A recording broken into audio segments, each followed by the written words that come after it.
Hey, well, good evening, everybody from Tel Aviv this time.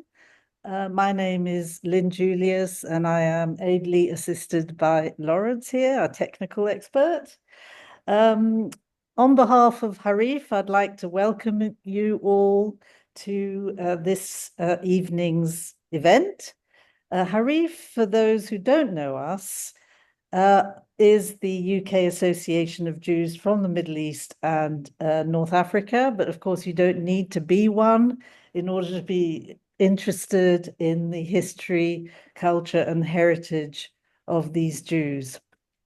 We have a website, www.harif.org. It is free to subscribe to our Zoom events, which go out on average every 2 weeks. All you need to do is go to our website and join our mailing list. We have a sister website called Point of No Return, which keeps you up to date with the news. And there we have over 7,000 articles on all different aspects of Jews from Arab and Muslim countries. Um, the You can get to it by just clicking on news on the Harif website. We are live streaming this event to the Harif website. Sorry, not the website, the Facebook page. And it'll also be recorded. And I hope the recording will be up in a matter of hours or within a day anyway. So if you have any questions or comments for our speaker, please do write them in the chat. Don't attempt to raise your hand because you may not be seen. I think it's really working on my computer. So on to tonight's subject, which is about a new book. Well, it came out in 2024 and it's called Entwined, Homelands, Empowered Diasporas. And the author we are delighted to welcome here tonight is Aviad Moreno. Now, the subject matter of this book is something we don't often talk about. Jews of Morocco have often featured in our program, but we don't often talk about Jews from northern Morocco. They were exiles from Spain and they resettled there after 1492. But what is really interesting about this community is they had links not just with Spain, but with the Hispanic diaspora. And they were one of the most mobile and resilient of North African groups. And they created a unique diaspora with hubs in Venezuela, Argentina, Brazil, Peru, and Spain, as well as Israel, Canada, and France. And we have actually done, I think, about 3 events. One was about the Jews of the Amazon. Another was about the Jews of Cabo Verde. And I'm glad to see that Carol Castiel is with us tonight. And a third one was about the Jews of the Azores. But these were about the sort of Portuguese speaking diaspora, if you like, although apparently the Moroccan Jews did speak Spanish amongst themselves. So I'm very excited about tonight's event with Aviad. Aviad Moreno is a senior lecturer at Ben-Gurion University, and he heads the Communities and Mobilities Research Hub at the Azrieli Center for Israel Studies. He's published over 40 articles and 3 books, including the anthology, The Long History of Mizrahim, New Directions in the Study of Jews from Islamic Countries, which I would love to see translated into English. Unfortunately, it's only available in Hebrew at the moment. Now, Aviad advises the Anu Museum, the Israel Studies Journal, and he's on the board of the National Academy for Ladino. He also co-chairs the Sephardi Mizrahi division at the Association of Jewish Studies and is an international member of the Spanish Royal Academy. So without further ado, I would like to ask Aviad some questions about his book, and he's also got a PowerPoint to share. There you see. Can you see that? Yes, perfect. Thank you. Wonderful. So, Aviad, in your book, you explore a relatively small Jewish diaspora in northern Morocco. Can you tell us something about this community and what makes their story significant for the study of other groups of Jews from Muslim countries? Okay, thank you for the question, and thank you for the invitation to be here. I'm really thrilled. Well, when it comes to studying Jews, because you ask about the size of the community, I think everything is relatively small when you compare it to Chinese, diasporas, all kind of other diasporas that are more familiar. And my sense is that, and this is my specific sense when working on the book, is that the smaller the diaspora group is, the more multi-layered its history can sometimes be. And indeed, we know that in Jewish, histories, sometimes they can really get incredibly multi-layered and intricate, and especially for those specific marginal or marginalized groups. And this is what I try to do in the book, and I'll explain. So most works on migration, transnational migration, diaspora, homeland relations, analyze migrants as sometimes as suspended between two homelands, right? The one they left, which is Morocco in this case, and the new one, for instance, the UK or France. And these studies emphasize immigrants' nostalgia for a single primary homeland that they left, usually Morocco in this case. In Israel studies, differently, we have this tendency to highlight greater complexity by showing how Jews who immigrated to Israel can sometimes reverse their traditional diaspora homeland relations. For example, when you have a group of Moroccan immigrants who once longed for Zion, while in Morocco now they develop ties or a sense of nostalgia for Morocco after making Aliyah.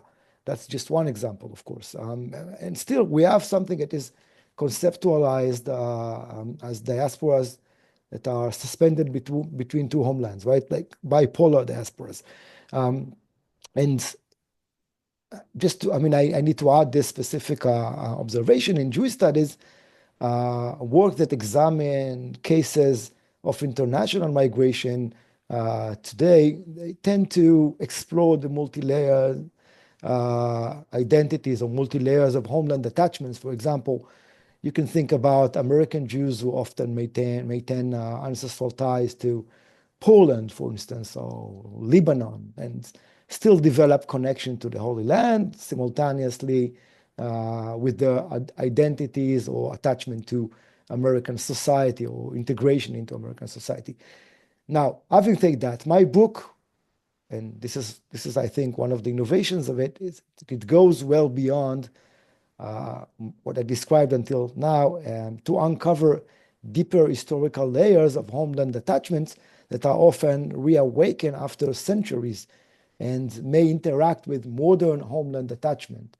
And what I try to do is, as you described very nicely in your lovely presentation or introduction, is that I look at the dual allure of both Israel and Spain as mythological centers alongside the connection to the Hispanic world, the Hispanophone diaspora in Latin America, also to modern Spain, alongside additional national affiliations and identities like Canadian, Venezuelan, French, English, and so on and so forth. And what I show in the book is that these connections often intertwine in a way that complement each other. So to understand this, or to better understand, because you actually asked me to introduce this community, I think it's essential to explain that northern Morocco actually came under Spanish colonial rule between 1912 and 1956, while the rest of Morocco, as you can see here, came under French control. And this is the region, you can see it here in pink, that's actually became very significant. More than half of its population were actually of Spanish origin, Catholic Spanish origin. And like many Moroccan Jews, the Jews of the north were expelled, as you mentioned, from Iberia in the 15th century. However, unlike other Jews in North Africa, they continue to maintain a strong cultural connection with Spain for centuries because they continue to speak a unique Judeo-Spanish, or maybe I should rephrase it as a Judeo-Spanish-Arabic Tamazight dialect called Haketia, which I'm not sure you're familiar with. It's a Judeo-Spanish dialect with morphology and vocabulary that is based on Spanish. And it is combined with Arabic and Hebrew, many Arabic and Hebrew words, in a way that often resembles or considered as an exotic little sister, the North African little sister of Ladino, okay, which is better known. And I'll get a sip, sorry. The intense encounter of local Jews with this modern language, and this is one of the uniqueness of my story, in their day-to-day lives in colonial Morocco, was an unprecedented phenomenon in colonial history, including in the Ladino-speaking parts of the Jewish world. Also, because the local Jews, formerly part of the colonized society, or you can describe it as indigenous, natives of Morocco, they shared common linguistic background with Spanish colonizers. And unlike the Muslim majority in northern Morocco who learned Spanish as a second language, just as Muslims learn French as a second language, or Jews would learn French in other parts of Morocco, they created a unique encounter with the Spanish homeland after 4 centuries. And actually that came in parallel, or developed in parallel with the rise of modern Zionism, which is quite interesting. And now to add another layer of complexity, to explain what's unique about this story, is that in the early 19th century, this specific Spanish-speaking Jewish community from the north pioneered Moroccan migration altogether. They migrated to the Iberian Peninsula, Atlantic Islands, South America, places that had gained independence from Spain, but were still perpetually part of the Hispanic world. You can see just part of those places. Cabo Verde also, I forgot to mention it. I hope Carl will forgive me. Other places that are not on this map. And as a consequence, in places like Venezuela or Peru or, other places in Latin America, Jews were the only representatives of this globalizing Moroccan diaspora, with Muslim Moroccans not joining even until today. And this is something that I think raises very interesting questions about the social dynamics of migration consisting solely of Jews, which was neither ideological nor directed toward Israel, as in the case of Aliyah, but it also promotes very interesting questions into how this place became ingrained in the community memory as part of the Jewish Sephardi identity well before Zionism. And this is what I do in the book. I show the uniqueness of this group. By the way, when you compare it to other groups from the MENA region, from the Middle East and North Africa, or Eastern European Jewish community, which migrated in the 19th century and 20th century to Latin America, you see the uniqueness is that those specific groups migrated alongside other ethno-religious groups, for instance, Druze, Muslims, all kinds of Christian groups. But in this specific case, it was only Jews who migrated to Latin America. So it makes this case very unique. So just in other words, to summarize the point here, my book, I think, is among the very first to examine migration of North African Jews, or Middle Eastern and North African Jews more broadly, in the context of Spanish colonialism and post-colonialism, rather than the more familiar context of post-colonial migration to Israel, Western Europe, and North America from the former British and French controlled zones in North Africa. So I think that's about it. I don't want to, push it further. I think that's a very broad introduction into the case.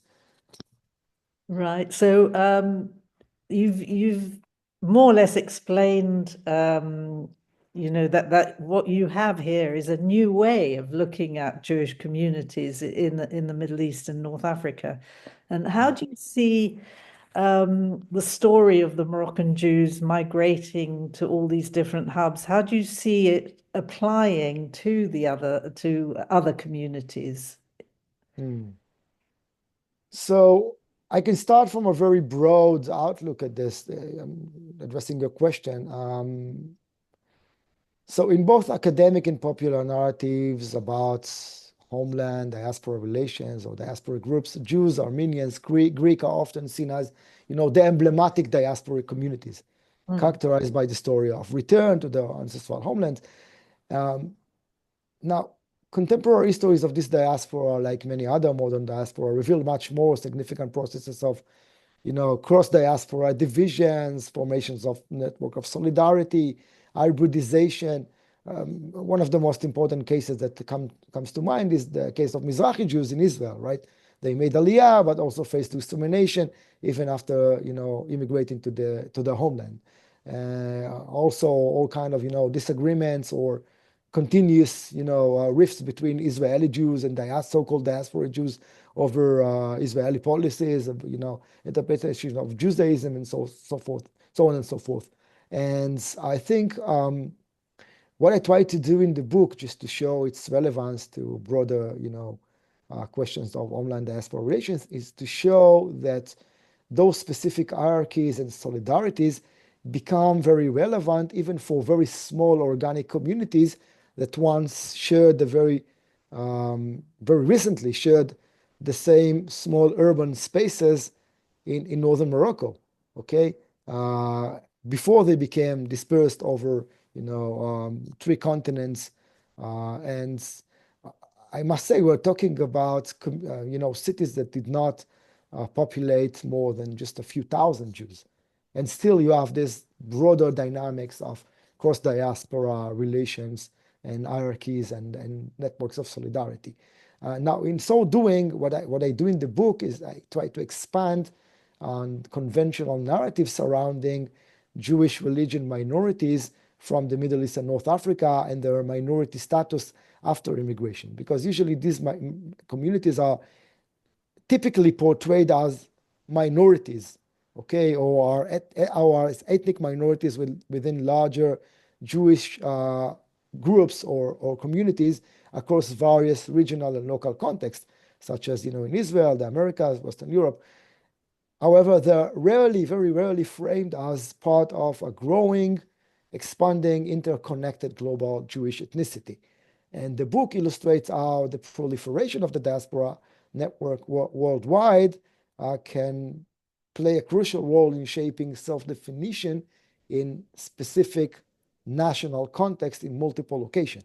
Or to frame it differently, what I do is I look at how what may seem as disadvantage of being a very small and distinct community of Jews who speak Spanish from Morocco within larger, Moroccan and Jewish and other ethnic communities, how this can actually become a strength, an advantage, be perceived and utilized as an advantage for cross-border comradeship.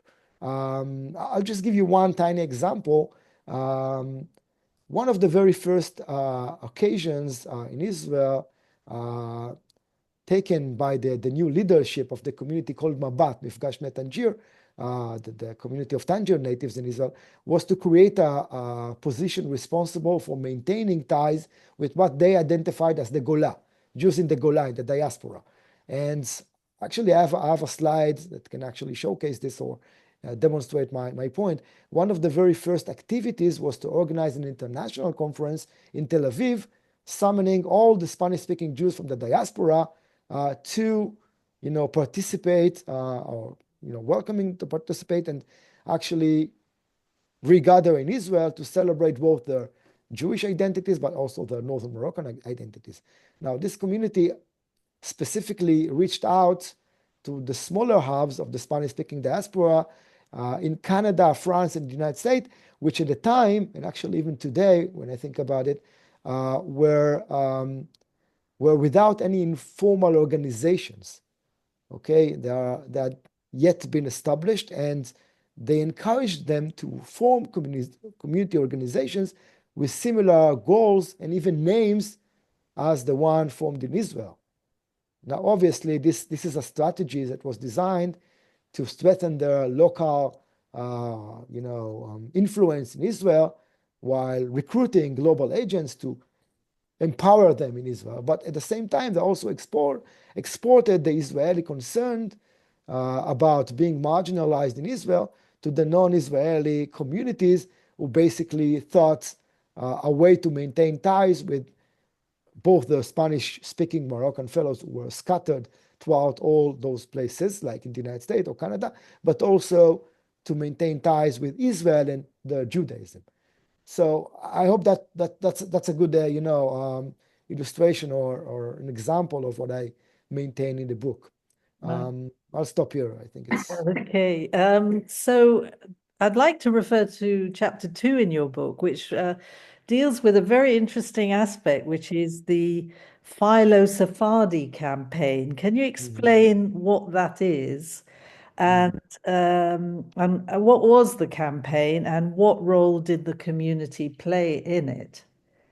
Okay, so thank you for the question. I need to provide some context for this. So the first 2 chapters of the book, it's not just the second one, actually the one that precedes it, challenged the view that Middle East and North African Jewish culture was a fixed reminder of centuries-old traditional life in Islamic countries, only later altered by Western colonialism. This is a very well-known narrative, right?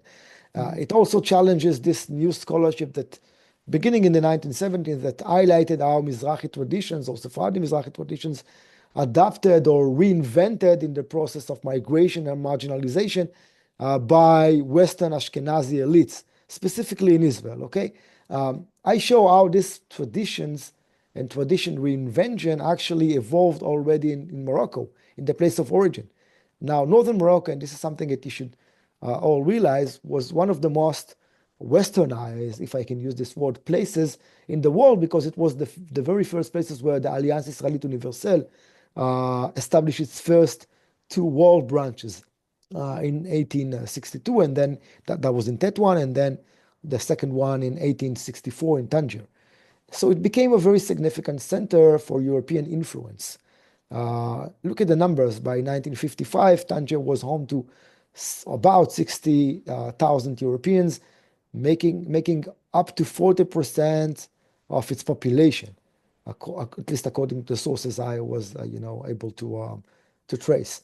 And this is another significant factor. A majority of these Europeans were Spaniards. Okay, they represented more than half of the communities, of all Europeans, of course. Now, because of the linguistic similarities, as I described earlier, Jews increasingly intermingled with Spaniards, along with Muslims who actually acquired Spanish widely, and their native Haketia was very rapidly vanishing, more than anywhere else, in a way that some intellectuals like Paul Benichou, already in the 20th century, mid-20th century, referred to it as a process of re-Hispanization. That is a process of losing the Arabic and in Hebrew and Tamazigh Berber words that were added to it over centuries after the expulsion from Spain. Now, you can see what Benichou described there. He says that Haketia, greater parts of it, is no more than a mere memory which continues to exist only among the older generation. So there was a generational gap here. Only the older people continue speaking Haketia, but for them also it was a very easy transformation between Haketia and Spanish because of the linguistic proximity. Now, this transition was very, it's evidenced by all kinds of practices, including, for example, the Hispanization of Jewish names. You see, even today, you see all kind of Hebrew names, very Hispanized among the members of this community. For instance, Moshe is Moises, Shlomo is Solomon, Yehuda became Leon, which is lion. Jews began adopting the Spanish custom of dual surnames, for instance, incorporating both the paternal and maternal lineage. For instance, I should be, if I went to live in a place other than Israel, I should be Aviad Moreno de Ben Dan, after my grandmother's name. In other words, there was a very significant linguistic shift that marked by a cultural shift that was actually, evidenced by all kind of reports about Jews attending bullfighting events at the newly built Plaza de Toros in Tangier, the Gran Teatro Cervantes, which was a very popular place that hosted flamenco musicians like Manolo Caracol, and Argentina's most famous tango crooner, Carlos Gardel, also known as Imperio Argentina, all kind of popular, singers and participants from the community. Now, this cultural shift did not come without a new challenge, of course, because as you can see here, community leaders expressed their concern about how those Hispanized Jews went as far as participating, for instance, in Christian customs such as, the parades, the comparsas, the parades on New Year's Eve, or Noche de Reyes, all kind of, Christian habits. Also, we have evidence of Jews eating non-kosher food. Actually, I ended up writing authoring a complete article about it with Angie Cohen, my colleague. And it became part of the day-to-day interaction with Christians, particularly with Spaniards, based on business orientation. They needed to attend the local bars, to eat the tapas, which were non-kosher, to intermingle, to conduct business. Now, looking at all those papers while searching for evidence and trying to grasp what this actually means, an unexpected integration of this demand for non-kosher food appeared in Luz, which was this specific newspaper. It was widely circulated in northern Morocco, and it was an advertisement for a bar called Bar Sevilla in Tetouan, which was also called Little Jerusalem, very religious-oriented city. Still, you found in a Jewish newspaper from that specific city an advertisement for a bar specializing in gambas al pilpil, which are prawns, Spanish-style prawns. And the fact that the editors actually agreed to publish this advertisement on Bar Sevilla, I think the owner thought to appeal to a Jewish audience that actually read Luz, this specific newspaper, but it also suggests that non-kosher dining was probably not a rare occurrence. Now, this advertisement, and it's very, very interesting to realize this, seems to have been met with ambivalence, because the editors decided to publish it upside down throughout all the issues of this specific newspaper. So this is just one anecdote, of course, but beyond this specific anecdote, the Hispanization process I'm talking about reflected a much broader modern attachment to modern Spain, to colonial Spain, even as this country continued to reject the rights of Jews together with Muslims to form a new community in its mainland Spain, specifically under Franco's rule. So in essence, the Hispanization of Jews, the Jewish communities in northern Morocco was very ambiguous. And now I'm actually, this is the context, now I'm actually addressing your specific question. It was exactly in this specific context of developing ambiguity towards the Spanish colonial identity that some enthusiastic individuals in the community thought to salvage, if not to actively revitalize Haketia, the Judeo-Spanish dialect, and provoke nostalgia for Jewish Spain, in a way of, as a way to define borders between them and the Spaniards. Now, this is a very interesting incident. I'm showing you here. Sarita Naon, which was a native of Tangier, she was one of the very first Moroccan, female Moroccans, but probably Moroccans altogether, to graduate Columbia University in 1920, in the 1920s.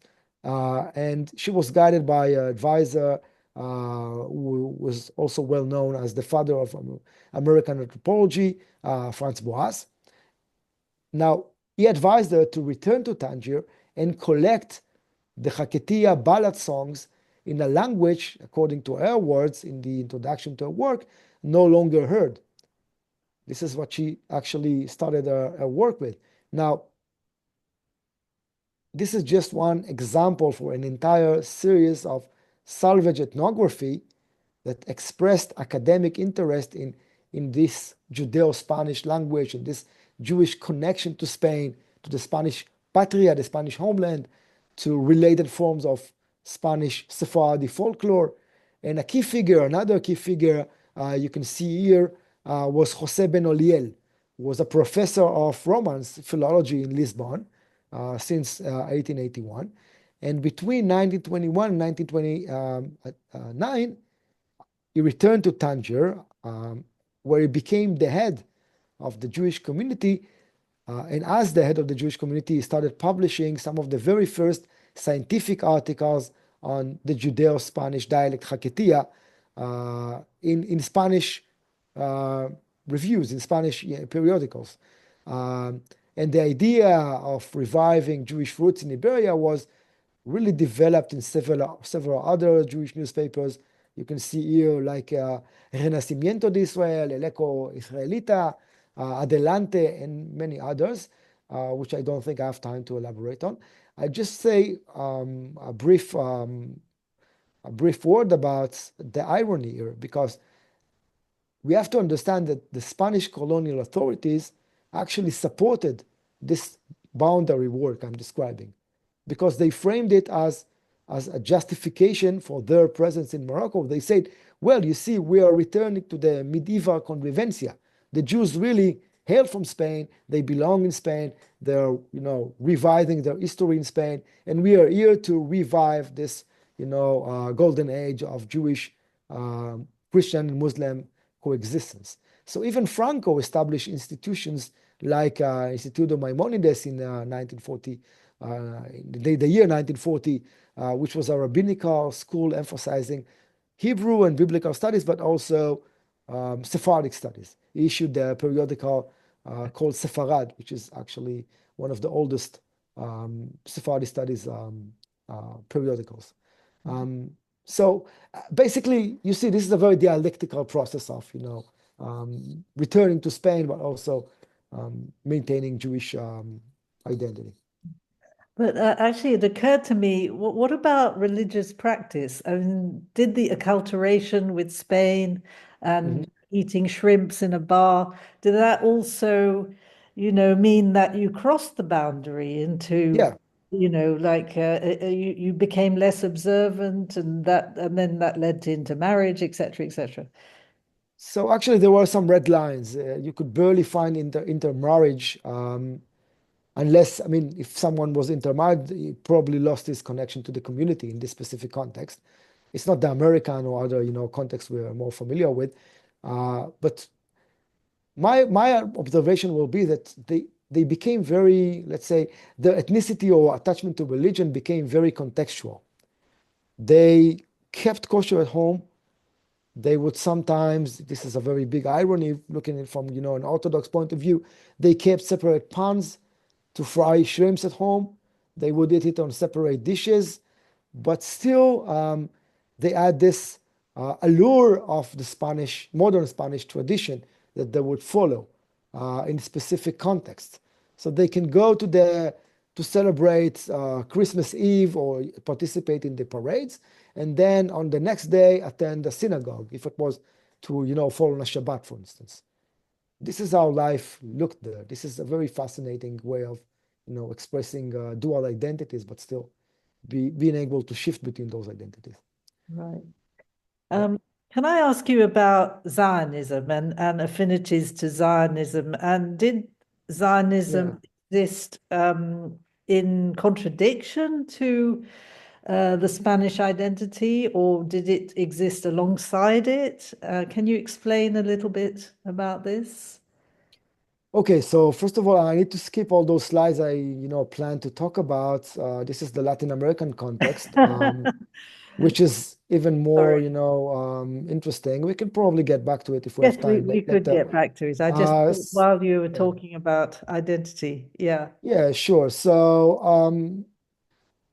basically, I want to show you a slide in relation to what you just asked now. So, and I'll try to be very brief because I think we're actually running out of time, if I'm not mistaken. So, in the early 20th century, Zionism emerged against the backdrop of both global migration to Latin America, where Jews maintained very strong, affinities both with the Moroccan and Latin American identities, but it also became, it was, emerging against the backdrop of the so-called Hispanization process I just described. So,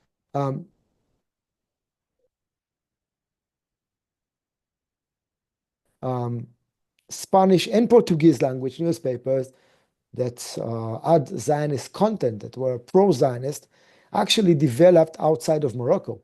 Moroccan Zionism developed outside of Morocco by Moroccan expats who went as Alliance Israélite Universelle graduates or employees to Argentina or Brazil, and there they were exposed to this idea coming into Argentina and Brazil from Eastern Europe by Eastern European immigrants, right?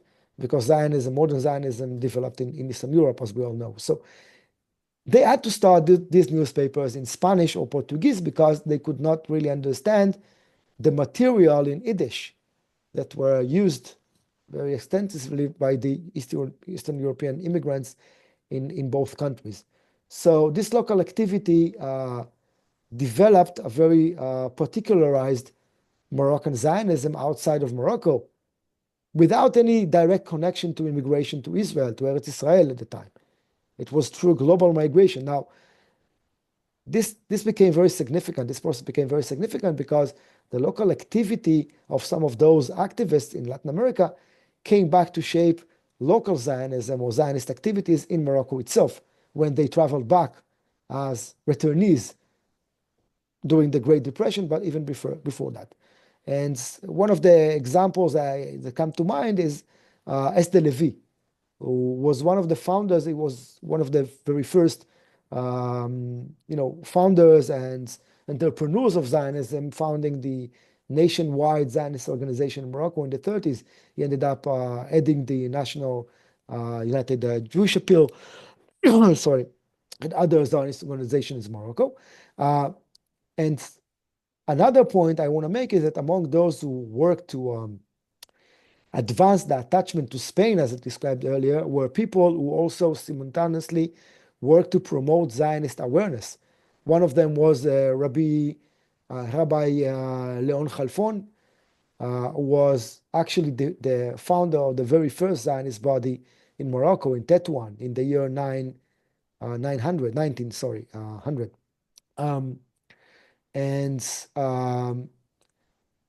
There was this kind of duality that was possible because Zionism at the time, in the early 20th century, was very different than the kind of Zionism we have in mind when we think about Moroccan Zionism.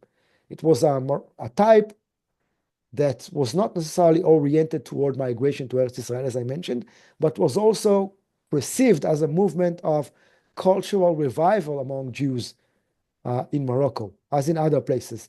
And this revival included the emerging discourse on Jewish roots in Iberia and on Jewish, modernization and awakening. So it could really entwine together very, very nicely for those people looking at from the perspective of the early 20th century. Now, even after 1948, the significant century-old global migration to Latin America did not distract with the development of Zionism in Israel and in other places. Zionism could coexist even with as you can see here, ideas about, connection to the Moroccan palace, to the Moroccan king. And one of the reasons that happened was that migration to Israel was minimized. According to the accounts, sorry, not just the accounts, but also the records I have, during Operation Yachin, which was the most significant operation of immigration from Morocco to Israel, launched by Israel, conducted by Israel in the 60s, only about 17% immigrated from Tangier to Israel. In Tetouan, the ratio was quite similar. Altogether, we're talking about just 30% of the entire community immigrating to Israel until the late 70s and even 80s. So we're talking about a globalized diaspora that still, it's on the move even today in the 21st century.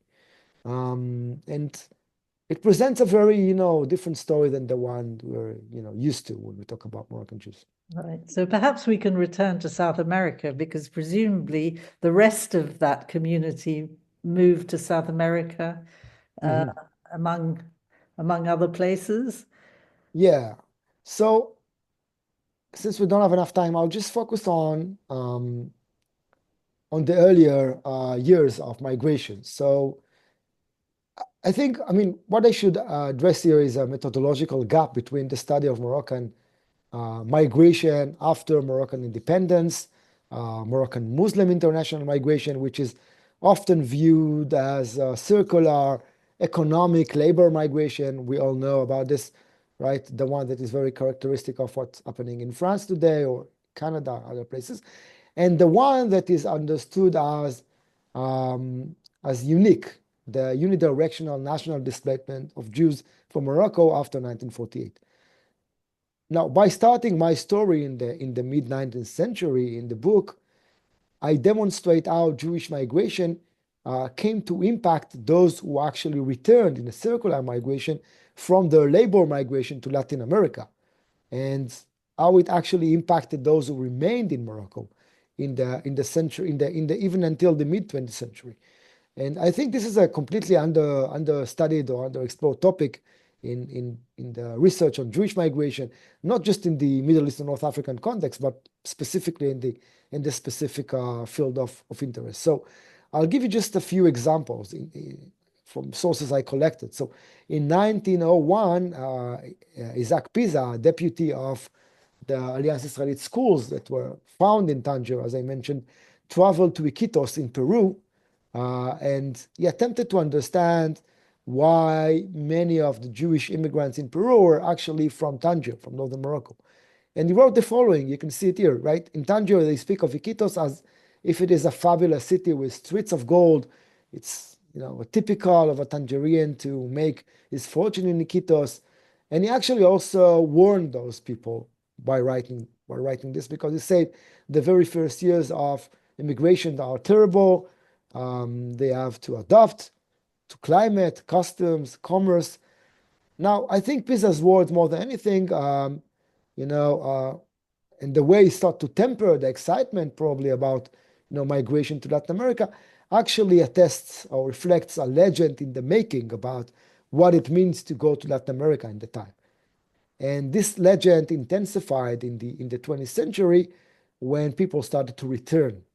This is just one example from a store called bazaar, called La Gran Bazar La Caraqueña, the bazaar store from Caracas, which operated on the Luneta Street, which was a modest Jewish neighborhood, the Juderia, the Jewish quarter in Tetouan, and the store was owned by a returnee from Venezuela.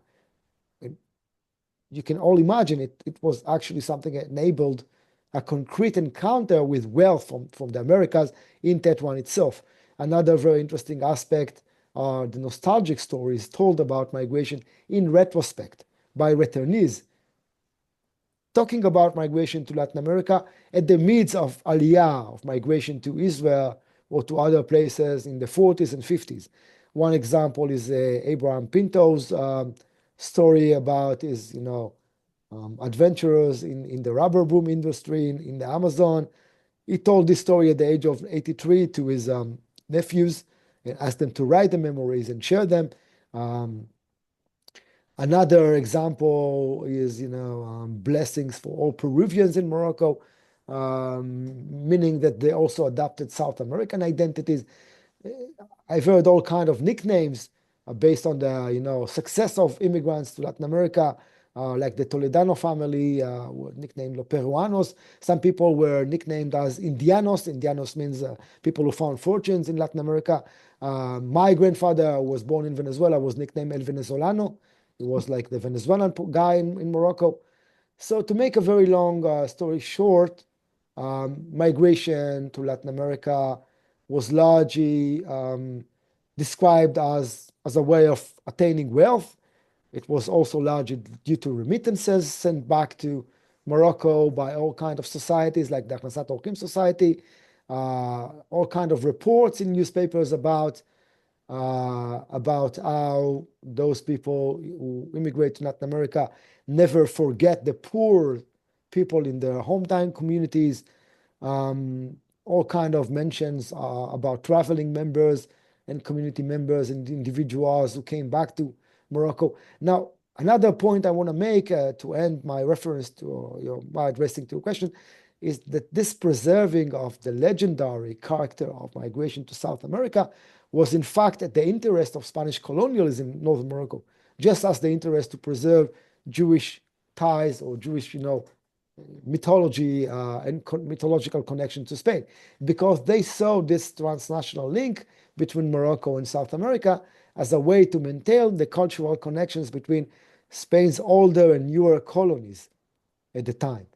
And this is just one example for this. In 1951, the General Franco's Institute for Hispano-Arabic Studies published the novel Indiano Tetuaníes.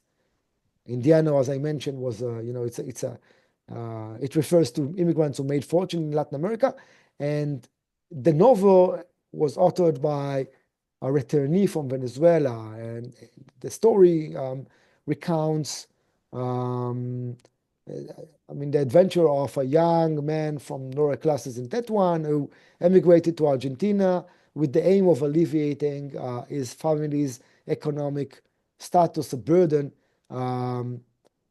before returning to his hometown. So this is just one among many other examples for how migration to Latin America could really shape the concept of migration in the mid-20th century and influence the way people perceived migration, why they had to make decisions whether they wanted to go to Israel or other places. It was actually a very, distinct process of migration and migration culture at the time. Okay, before we go to questions, can you very briefly summarize your own personal story? Because I know that had a bearing on why you wrote this book. Okay, so maybe I should move to the last slide, skipping all the others. So, yeah, I want to talk about the picture, the book cover, okay, to encapsulate the point here. So I took it from a family album. And what you see here is my grandfather, my grandmother, my infant father, and his aunt. Now, as a teenager growing up in Israel, I initially believed it really symbolized the traditional life in Tangier, in Morocco, before knowing anything about this community. It worked very well, with what I knew about Moroccans in Israel, in Beersheba, where I was born and raised.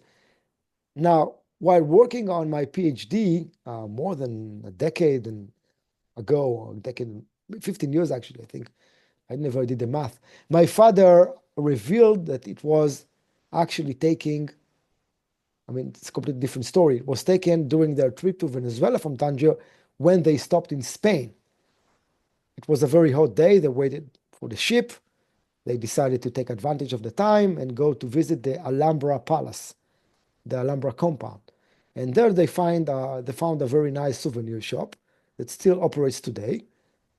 They dressed up as Andalusian people, took this picture, put it in the album, and then 50 years later, or 60 or 70 years later, I believe this is, something that characterizes their lives as Jews in Morocco. So this revelation that was merely a touristic experience and even staging, right?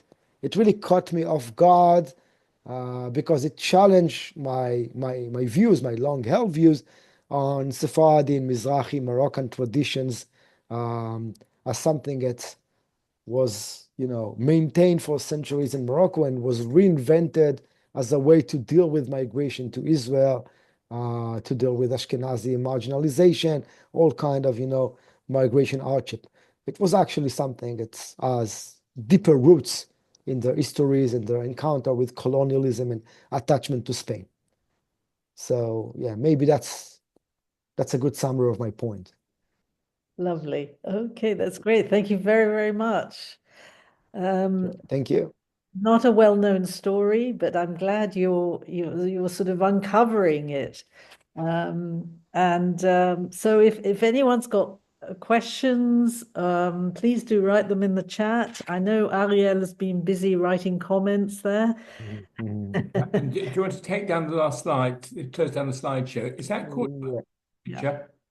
No, you just explain. No, it's It's a souvenir shop. It's in Granada, yeah. Yeah. So I have a question actually for you, Aviad, and that's about Hakatia. Was it written in Hebrew characters at all, or was it purely an oral language? Yeah, so the thing about Hakatia, it comes from the Arabic verb hakat, to speak. So it was a completely oral, it represented the form of speech of Ladino, of Judeo-Spanish in northern Morocco. So I could barely find references to this specific word in the sources I collected in the 19th century. The first time I saw this, word appearing in like a document from the time was in the mid-20th century when Jose Ben Oliel and all those intellectuals started to revive Kraketia. So it became a terminology for, but obviously the word was used, right? It's a well-known word. People used it to describe their language, but it wasn't written, and the sources that were written were described as Judeo-Spanish or Ladino sources. And the attempt was to, modernize the language and get rid of all those characteristics of Hakitia when they used, to write it in the 20th century. So, I mean, Yeah. yeah. Yeah. So, another question I had was, the recent invitation that Spain extended to Sephardi Jews to become citizens, Yeah. and all that. Was that really in the same spirit as this Philo-Sephardi campaign, returning to the motherland? Treating the Jews as really Spaniards of the Jewish faith. Yeah. Well, it had roots in this concept of Judaism and Jews, right? It's not detached from it, even though I think the recent, reach out to Jews had also, all those strategic, approaches. Like always, like even at the time, it was very strategic. They wanted to bring, new immigrants to Spain to try to deal with the economic crisis happening at the time. Portugal followed them. That's the real logic, probably. But obviously, they, had to come up with a good story, and they had a very solid basis to use when they wanted to describe this as a way of reconnecting with the Jewish history of both countries. So, but actually, for many Jews in the diaspora, it meant quite a lot. It was a way for them to re-encounter their Sephardi origin through Morocco. Many people in Israel started learning, about their Sephardi ancestry by trying to, learn, search, evidence about their family history in Morocco. Started, looking for ketubot, all kind of, documents for the purpose of attaining the passport, but at the same time they had to, to get familiar with the past. Okay, so Anne asks, how large was the Venezuelan community and where did they settle? At its peak, I mean, there are some, arguments over the exact number, but according to what I found, the average, all the numbers, the figures I collected, is about 1,200. 1,200, which is not a very big community, and still very significant in the sense that it produced a lot of cultural material that it is disseminated throughout the diaspora from the 70s. It was a very strong community in the sense that, it had this, connection to the elites in Morocco, in Venezuela. It was very well integrated. So it was a small community, but still quite significant within the broader Jewish context in Venezuela. And how many would be left today in view of the political situation there? Yeah, very few, a couple of hundreds, probably. And that's, maybe I'm exaggerating here.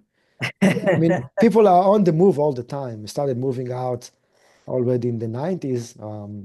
And it picked after, Chavez was, elected in 1998. And ever since, it's they're re-experiencing their exodus.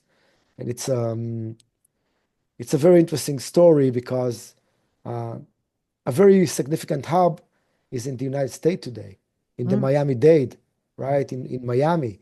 And there they are, being welcomed or perceived by the majority of the Jewish and even broader American society as Spanish, as Hispanic people, because they speak Spanish, and it brings together the two kind of Hispanic identities, the one they brought from Morocco and the one they added to their complex identities after migration to Venezuela. Right.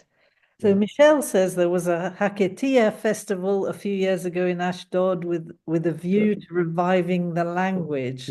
Yeah. She's on their Facebook group. So wonderful, yeah. By Soli Levi, Soli Anijar, yeah. Oh, Soli Anijar, yes, who actually we featured her cooking one time.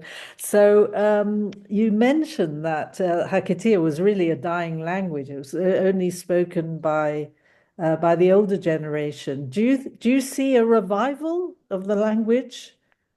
For academic purposes, definitely. People are more interested about it. My book is one way of reviving it in a way. I mean, we're talking about it now, right? Right. It's not really a spoken language. Nobody really speaks it as a first language or even as a second language. It's just a language of, revitalizing the network, the, scattered individuals who want to come together based on the origins in northern Morocco. And then they have to, reaffirm their Haketia identities to make sense of this unification. It becomes specifically stronger and powerful when we're, talking about the second and third generation of immigrants who never shared, the same space in Morocco. Right. So they need this, point of reference. Okay, yeah.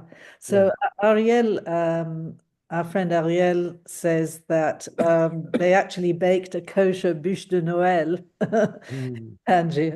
So obviously a nod to all the colonial culture that was Interesting. surrounding them. Yeah. Interesting. And also he mentions them singing nigun in the synagogue. I think very popular. Yeah. Yes. So one of the indications to this, one of the examples I found is that they learned the parasha for the bar mitzvah, based on not flamenco, sorry, the Argentinian, I forgot what it's called, Argentinian famous music. The tango. Tango, the tango. Yeah. Yeah, based on tango songs, which became very popular in northern Morocco in the early 20th century. All right. Among the Jewish community and probably beyond that, yeah. Interesting. And Sarah Manasseh, who is herself an ethnomusicologist, says that some years ago, Susanna Weishahak collected a number Weishahak. of Haketiya songs recorded in Israel. Are these still known and or performed today? Mostly in academic gathering, again. I mean, and the ones organized by Solly Jar and other, enthusiastic individuals, I'd call them, in Israel. The last formal organization that's provoked or, encouraged this kind of singing, romanzas and the traditional singing from northern Morocco was called Mabat. But it operated until the mid 90s, from the late 70s, and due to lack of financial resources, they had to stop the operation. But once in a while, you'll find this performances in the Gaon Center, for instance, in Beer Sheva, in the Beer Sheva University, the Salti Institute in Bar Ilan, all kind of academic homes that become, for that specific purpose, let's say ethnic clubs or immigrant clubs, where people feel the need, the urge to recall their childhood songs. There's sort of nostalgia again. Nostalgia, definitely. Yeah, that's the word.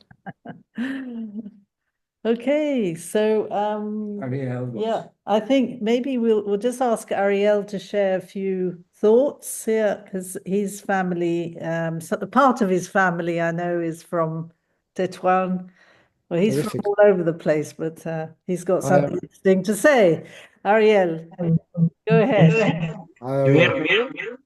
There's an echo. Echo. An echo, yeah. Ariel, you've got someone off. Sorry, you hear me now? Yes, that's okay. Yeah, go ahead.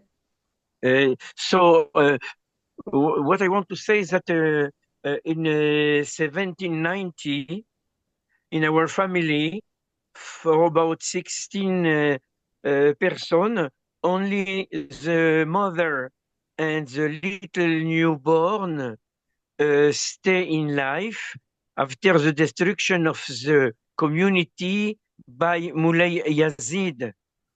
So Right. when they have the possibility of getting out, my family, I believe, arrived in 1861 or 62, when the Spanish were in war with the Moroccan people, and they occupied Tetouan. So there was no more Muslimic law. So some people go to Caracas. The uncle of my great mother go to Argentina in Buenos Aires. And after 1892-3, their nephew go to Buenos Aires. My great father, who married my great mother in 1903 or January 4, leave Setat. He was from Cheshire. He goes to Wezan, and from Wezan he worked in Setat.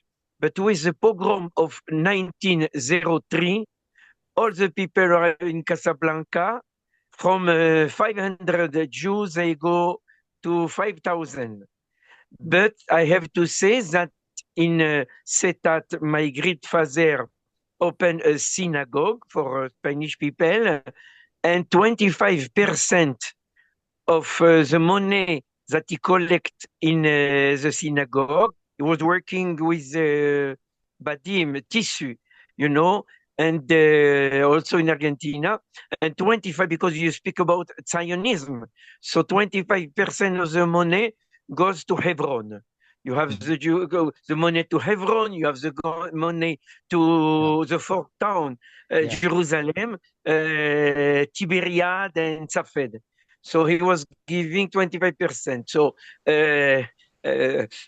we began in Morocco Zionism before Theodor Herzl, if I can say, with when Rabbi Yehuda Vibes from Tetuan, who were in Gibraltar, was born in 1789. He go to see the Rabbi Yehuda Alkalai. The great father of Theodor Herzl was this synagogue. And Rabbi Rav Kook, Rav Tzvi Yehuda Kook, one time said to one of our Chachamim, you know, Theodor Herzl was not an Ashkenaz. That's lovely. So can I ask, Aviad, just can you fill us in a little bit about the 1790 pogrom and why Ariel's family would have wanted to live under Spanish rule? Yeah. Well, so first of all, I want to address another very interesting aspect. You mentioned the fundraising in Argentina, right? That was a very strong practice for those who left to Latin America because they wanted to maintain connection not only with Morocco, but also with the land of Israel, obviously. And there was an emissary called Meso de Avila. He traveled throughout those communities at the time and collected funds for the renewing Moroccan settlement, Moroccan community in Jerusalem at the time. Now, specifically, I mean, there were all kinds of incidents at the time under Mullah Yazid. In Hebrew, it's called Mullah Yazid al-Mizid, the one who really wants to harm you, right? That's an anecdote, but basically, when you look at the development of this migration, I didn't find any pattern that, according to which I can say very definitely that the migration was due to persecution. It was more, and this is something that the Alliance maintained very, very clearly, it was a way of regeneration, a way of trying to revive the Jewish community by modernizing the education and modernizing their professions and all kind of activities they were undertaking. So specifically, maybe this is something that relates to his personal story. When I look at my personal story, it's a different story. My grandfather left to work at the coffee trade industry in the Caribbean seaboard just around that time, in the late 19th century, early 20th century. And he left with Spanish friends who were not persecuted. They were basically just searching for new horizons, try to, improve their life chance by searching new opportunities in Latin America. So we have to be, I mean, obviously this is part of, the motivations for Jewish immigration, but we have to be also very careful when we try to attribute this entire phenomena only to the, to pogroms or specific, incidents of persecution. So that's my take on it. I mean, we can develop it more, but I think by that time in Israel, it's quite late. You're also in Israel, so you know that it's. Yes, I won't keep you much longer, Aviad. Yeah, that's fine. But I just want to thank you very much indeed for a fascinating talk. Thank you for the invitation. Story. Thank you. Thank you. Thank you so much. Guides. And I want to thank everyone for attending and for your lovely comments and questions. And looking forward to next time. Yeah, hopefully. Hopefully. Okay, Yeah. lovely. So, you. as is our custom. I need to jump on this computer. Yeah, Two things, okay. okay. All right.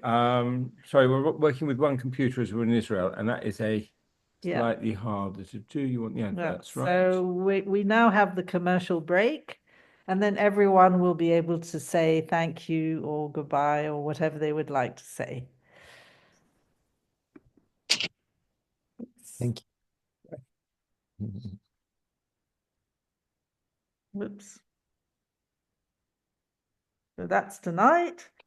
And this is the next one. So we actually are going to be having a kind of Iranian theme, Jewish musicians in Iran, and then Jewish mystics in Persia, the next two Zoom events. Then we go to Egypt after that. Okay. Great. Now let me stop share. Help. Zoom. Oh, did I share the slides? Yes, you did. Hopefully. No, I don't think I did actually. Did you see anything? Maybe not. Now we're sharing. Okay. Sorry, Yeah. Lynn's going to do that again. Sorry about that. Yeah. So That's tonight. that's tonight, and then we have a Persian moment. Next one, Jewish musicians in Iran and Jewish mystics in Persia, followed by Jews of Egypt. Okay, so if anyone wants to say anything, Lawrence will now unmute everybody. Yeah. I'm supposed to stop share. Yeah, it's still there. No, let me. Don't share anything on that, so how do I escape out of that? Help.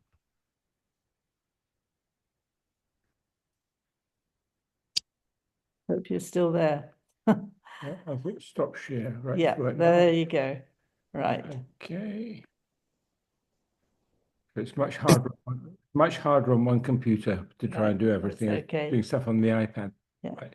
Everyone can now unmute themselves, but can we do things in an orderly fashion? I'll take the spotlights off.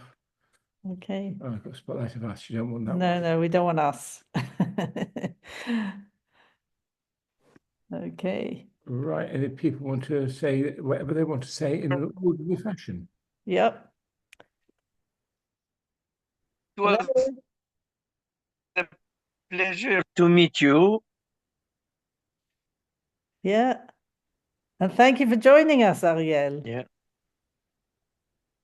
Thank you, Aviad. I found that really Yeah. It was interesting. Yeah, it was Sorry. fascinating. It was I remember doing some research in London trying to find Hakatiya speakers.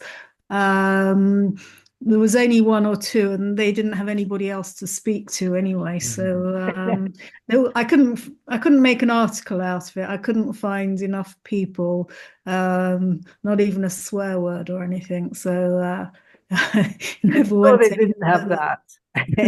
No, I didn't. I couldn't, they weren't able to practice. It was really a feeling of that was left behind. That was our grandparents and not being able to carry it on. Only Solly, when I've seen her in Ashdod, she's very passionate about it. Yeah, true. Yeah, you have to go to Miami if you want to A little Harif trip. Yeah. Okay, Leslie, Yeah, it'll be great if we got an email an hour before saying your Zoom is going to start in an hour. Yeah, unfortunately, we are such a small group, and we are so fully stretched that we don't extend to that kind of technology. Okay. You can do what I do, which is I just put reminders on my phone 1 hour before, 30 minutes before, 15 minutes before, just to remind me to make sure that I'm there logged in 5 minutes before. Thank you. You're very organized. So that's an idea for you, Leslie. Okay, let's see. Is everybody there? Yeah. Okay. Anybody else? Or shall we say good night? Well, no, thank you very much. No, thank you. Thank you all for joining us. And I hope to see you next time. And thank you once again to Aviad. Thank you. Thank you. A lot. All the best. Yeah, and the recording will hopefully be ready tonight. We're flying off early tomorrow morning, so if it's not done tonight, you have to wait for it till tomorrow night. Yeah. Okay. It will be done in the next 24 hours. Don't worry. All right then. Good night. Bye. Good night. Thank you very much and good night.